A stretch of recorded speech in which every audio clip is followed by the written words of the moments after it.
इनके ऊपर घोर कड़ी कार्रवाई होनी चाहिए और इनको जीने का अधिकार नहीं है। जो इस प्रकार के अमानवीय कृत्य कर रहे हैं उन्हें जीने का अधिकार नहीं है और इस बच्चियों के ऊपर इस प्रकार का कृत्य करने से निश्चित रूप से हमारी भारत माता को आघात पहुंच रहा है। इसलिए सरकार को, प्रशासन को मजबूती के साथ कार्रवाई। चलिए, ये धर्म विरोधी लोग हैं, लगे रहते हैं और इनकी मति खराब है। खिसियाई बिल्ली खंबा नोचे जैसा हाल है और ये जितने भी विरोध कर रहे हैं बहुत जल्दी ही ऐसे पंछी उड़ जाते हैं।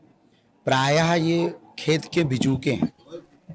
और दूसरी बात, जो सनातन के खिलाफ है यूं मान करके चलो उनकी मति खराब। भारत राम का राष्ट्र है।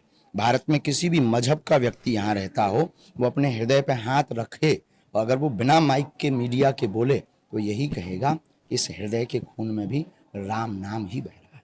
राम की ही यात्रा, राम की ही खुशबू, राम का ही ब्लड है ये, क्योंकि भारत राम का राष्ट्र है। महाराज जी, आपने कहा था नई संसद भी जल्द बनेगी, नई संसद में कुछ नया होगा। हिंदू राष्ट्र को लेकर के आपको क्या लगता है, नई संसद से कुछ आगे बात बढ़ेगी? राम मंदिर की यात्रा, भगवान कृष्ण की यात्रा, ज्ञान वापी के विषय, ये सब सनातनी हिंदू राष्ट्र की ओर ही उत्थान कर रहे हैं, सब आगे बढ़ रहे हैं। दूसरी बात, हिंदू राष्ट्र हमें प्रायः कागजों पर नहीं चाहिए, लोगों के दिलों में चाहिए।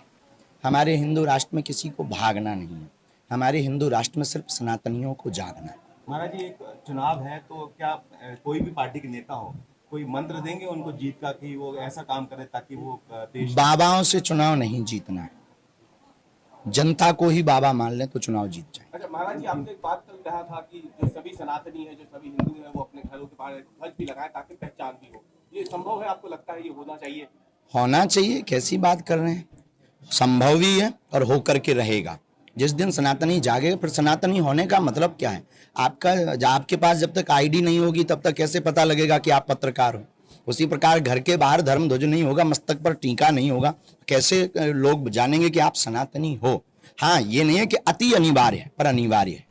उज्जैन की खबर आई, उज्जैन में बड़ी घटना होती है।